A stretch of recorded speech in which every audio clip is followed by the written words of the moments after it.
حضور اگلا سوال جناب مودود انصاری صاحب جو کلیپم سے تشریف لائے ہیں ان کا ہے. میں ان سے درخواست. تشریف لائیے. السلام علیکم. وعلیکم السلام. اجازت؟ جی کیا حال ہے؟ آپ ٹھیک ہیں؟ جی اللہ کا شکر. جی میرا سوال جو ہے وہ 2 حصوں پر مشتمل ہے. پہلا حصہ ذرا طویل اور دوسرا مختصر ہے. یہ کہ یہود اور نصارہ اور مسلمانوں کی ایک بہت بڑی جماعت احمدیہ کے علاوہ اس بات پر یقین رکھتی ہے کہ عیسیٰ علیہ السلام کا دوبارہ نزول ہوگا، وہ تشریف لائیں گے. اس سلسلے میں جماعت احمدیہ اس بات کا یقین رکھتی ہے کہ غلام احمد مرحوم عیسیٰ علیہ السلام تھے. اس سلسلے میں کوئی دلیل، آپ ٹھوس دلیل ارشاد فرمائیے. اس کا دوسرا حصہ بھی اگر آپ وہ اس کے بعد. اچھا شکریہ. جماعت احمدیہ کا عقیدہ آپ نے بیان کر دیا، مجھے کرنا چاہیے تھا.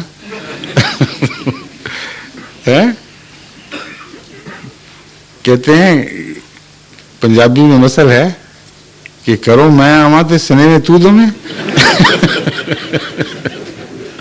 آج وہی بات کی آپ نے. جماعت احمدیہ کا یہ عقیدہ نہیں ہے جن الفاظ میں آپ نے بیان فرمایا ہے. جماعت احمدیہ کا یہ عقیدہ ہے کہ حضرت عیسیٰ ابن مریم رسول اللہ فوت ہو چکے ہیں، اس لیے حضرت مرزا غلام احمد صاحب وہ ہو ہی نہیں سکتے. وہ عیسیٰ مسیح جو حضرت موسیٰ کی امت میں پیدا ہوئے تھے. لیکن جو شخص فوت ہو چکا ہو، اگر اس کا نام لے کر کسی اور پر اطلاق کیا جائے تو ساری دنیا کی زبانوں میں اس کا مطلب یہ لیا جاتا ہے کہ اس کی خوبیوں پر، اس کے اخلاق پر اس سے ملتا جلتا کوئی انسان ہے، نہ کہ خود وہ. جیسے آپ کسی اچھے ڈرامہ لکھنے والے کو شیکسپیئر کہہ دیں، کسی شاعر کو غالب کہہ دیں، اور اسی طرح رستم نام بھی مشہور ہے. آپ نے پنجاب میں سنا ہوگا، ہندوستان میں، کہ گاما پہلوان، اس گاما کو رستم کہتے تھے. رستم زمان، ساری دنیا کا رستم. کوئی پوچھے کہ اس کا نام تو گاما ہے، رستم کہاں سے ہو گیا؟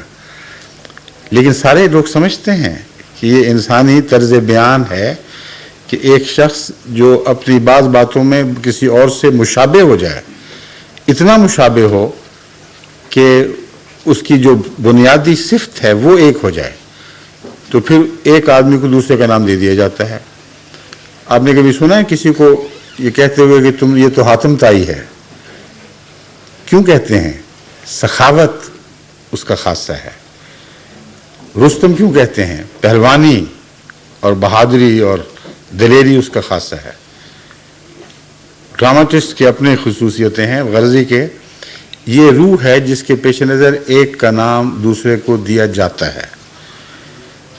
بس سب سے اہم مسئلہ جس کی طرف آپ کو توجہ کرنی چاہیے وہ یہ ہے کہ کیا عیسیٰ علیہ السلام فوت نہیں ہوئے، اور کیا جیسا کہ آپ نے بیان کیا ہے لوگوں کے عقیدے کے مطابق وہ زندہ آسمان پر چلے گئے ہیں یا نہیں. آپ نے یہود کا بھی ذکر فرمایا اور مسلمانوں کا بھی اور عیسائیوں کا بھی، اور ظاہر یہ ہوا سوال سے کہ گویا سب کا ایک ہی عقیدہ ہے. یہ درست نہیں ہے. یہود کہتے ہیں کہ پہلا مسیح جس نے آنا تھا وہ ابھی تک آیا ہی نہیں، جانا کہاں تھا اس نے، سمجھے؟ اور عیسائی کہتے ہیں کہ آیا تھا اور صلیب پر مر گیا اور پھر مردوں سے جی اٹھا، اور بطور خدا کے بیٹے کے آئے گا، نبی اللہ کے طور پر نہیں آئے گا. بڑا فرق ہے ان عقیدوں میں. مسلمان یہ کہتے ہیں کہ صلیب پر چڑھا ہی نہیں، بلکہ اللہ تعالیٰ نے کسی یہودی کو اس کی شکل دے کر حضرت مسیح کی جگہ صلیب پہ چڑھوا دیا، اور فرشتوں نے حضرت عیسیٰ کو اٹھا کر کسی سیارے میں پہنچا دیا ہے جو علماء کے نزدیک چوتھے آسمان میں کہیں واقع ہے. اور 2000 سال ہونے کو آئے، ابھی تک مسیح اس قید تنہائی میں بیٹھے انتظار کر رہے ہیں کہ کب میری ضرورت ہوگی تو مجھے واپس لایا جائے گا. یہ ہے مسلمانوں کا عقیدہ. یعنی غیر احمدی مسلمانوں کا. اگر یہ عقیدہ درست ہے تو پھر وہی آئیں گے، مرزا غلام احمد ہوں یا کوئی اور ہو، ان کو تمثیلاً بھی مسیح کہلانے کا کوئی حق نہیں ہے. اگر وہ فوت ہو چکے ہیں جیسا کہ ہمارا عقیدہ ہے، ہم قرآن اور سنت اور دوسرے دلائل سے ثابت کرتے ہیں، تو پھر وہ عیسیٰ جو مر کے زمین میں دفن ہو چکے ہوں وہ آسمان سے نہیں اتر سکتے. پھر ہر ایسے شخص کی طرح جس کا فوت ہونا یقینی ہو، اس کا نام اگر کسی اور پر استعمال کیا جائے تو وہ ضرور تمثیلی نام ہے، حقیقی اور اصلی نام نہیں ہے. یہ ہے اصل فرق جو پہلے آپ کو سمجھنا چاہیے.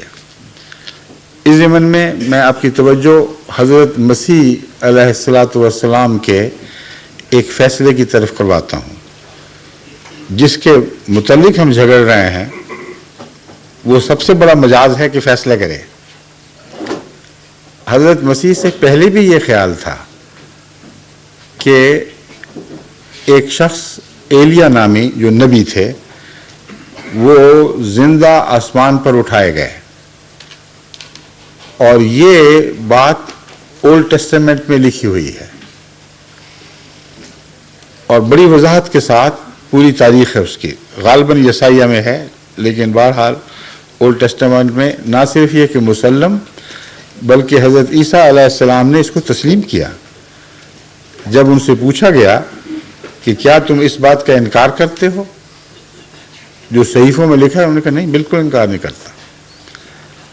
یہ بھی لکھا ہوا تھا کہ وہ دوبارہ آسمان سے اسی رتھ پر بیٹھے ہوئے جو آتشی یعنی آگ برساتی ہوئی ایک رتھ ہے نیچے اتریں گے، اور جب وہ اتریں گے تو وہ اعلان کریں گے کہ مسیح آنے والا ہے، اس کو قبول کر لینا. اب یہود نے حضرت عیسیٰ سے سوال کیا، یہ حضرت یہود کا یہ سوال حضرت عیسیٰ علیہ السلام کو پہنچایا گیا کہ وہ کہتے ہیں کہ ایلیا تو اترا نہیں اور آپ کہاں سے آ گئے. تو حضرت مسیح نے اس پیشگوئی کا انکار نہیں فرمایا.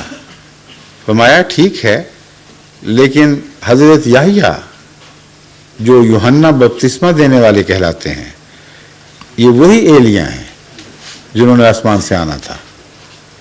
چاہو تو قبول کرو، چاہو تو نہ قبول کرو. تو اب آپ یہ بتائیے کہ مسیح کا یہ فیصلہ اگر درست ہے تو حضرت ایلیا دراصل حضرت ہارون کی صورت میں اترے ہیں، یحییٰ کی صورت میں، ہارون نہیں.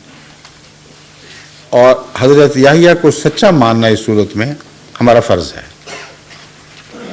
باوجود اس کے کہ وہ ان لوگوں کے سامنے ایک انسانی ماں کے پیٹ سے پیدا ہوئے تھے. ان کے ماں باپ کے نام اور تھے، اور حضرت ایلیا کے نام کا اپنا نام اور ماں باپ کے نام اور. باوجود اس کے کہ انہوں نے آسمان سے اترنا تھا، پھر بھی حضرت عیسیٰ علیہ السلام نے یہ فیصلہ صادر فرما دیا کہ یحییٰ ہی وہ ایلیا ہے جس نے آسمان سے اترنا تھا. اب سوال یہ ہے، یہ فیصلہ سچا ہے یا جھوٹا ہے؟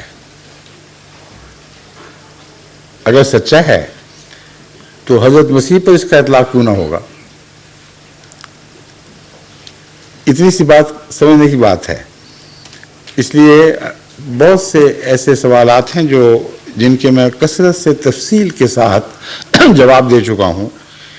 اس سوال میں اور بہت سے پہلو ہیں، مثلا وفات مسیح کا مسئلہ، صلیب پر چڑھائے جانے والا واقعہ جیسے مسلمان بیان کرتے ہیں کہ وہ خود فوت ہوئے ہی نہیں تھے. سلاطین میں ہے بس، اور نہیں. ہاں، یہ جو حوالہ میں نے دیا تھا ایلیا والا، وہ کہتے ہیں سلاطین جس کو کنگز کہتے ہیں، اس سلاطین 2 اس میں چیپٹر 2 ورس 2. اچھا I'm sorry، وہ میں نے رومن میں لکھا ہوا آپ نے. ہاں، 11ویں آیت اور باب 2 میں یہ بات درج ہے، مگر اتنی مسلمہ ہے کہ اس کے عام علماء بھی انکار نہیں کرتے. اس لیے میرا خیال ہے اس حوالہ ہو یا نہ ہو، یہ بالکل واضح بات ہے. تو وفات مسیح کا مسئلہ سب سے اہمیت رکھتا ہے، سب سے زیادہ۔ اگر حضرت عیسیٰ علیہ السلام وفات پا چکے ہیں لیکن صلیب پر نہیں، جس کا قرآن نے انکار کیا ہے، لیکن طبی موت باقی انبیاء کی طرح، تو پھر وہ تو کبھی نہیں اترتے۔ اب جو دفن ہو گئے، جن کی روح خدا کے حضور حاضر ہو گئی، ان کی واپسی کا عقیدہ جو لیے بیٹھیں گے، جو وہ خود مر جائیں گے مگر کوئی ان کو زندہ کرنے والا نہیں آئے گا۔ اور اگر وہ فوت ہو چکے ہیں جیسا کہ ہم نے کہا ہے، تو آن حضرت صلی اللہ علیہ وآلہ وسلم کی پیشگوئیاں پھر لازماً کسی امتی کے حق میں پوری ہونی چاہیے، جو حضرت محمد صلی اللہ کی امت میں اسی طرح پیدا ہوگا جیسے عیسیٰ علیہ السلام موسیٰ کی امت میں پیدا ہوئے تھے، جس طرح حضرت یحییٰ حضرت موسیٰ کی امت میں پیدا ہوئے تھے۔ اور وہی تاریخ دہرائی جائے گی کہ ایک انسان پیدا ہوتا ہے، وہ دعویٰ کرتا ہے کہ میں وہ ہوں جو پہلا تھا، اور لوگ انکار کر دیتے ہیں، ہنسی مذاق کر کے رخ پھیر لیتے ہیں۔ تو یہ بنیادی عقائد ہیں جو ہمارے درمیان فرق کرتے ہیں۔ ان کی تفصیل سے متعلق اگر آپ کو دلچسپی ہو، اور اگر اس سوال و جواب کے آخر پر وقت ہوا تو پھر میں واپس آ جاؤں گا اس مسئلے پر، لیکن ہم آپ کو بہت سا لٹریچر کتابیں دے سکتے ہیں جن میں بڑی وضاحت سے باتیں مذکور ہیں، اور میری اپنی ویڈیوز اور آڈیوز ایسی ہی مجالس کی موجود ہیں جس میں بہت تفصیل سے میں نے ہر پہلو کو چھیڑا ہے۔ تو میں امید رکھتا ہوں کہ آپ انشاءاللہ جب سنیں گے تو آپ کا دل مطمئن ہو جائے گا۔ شکریہ۔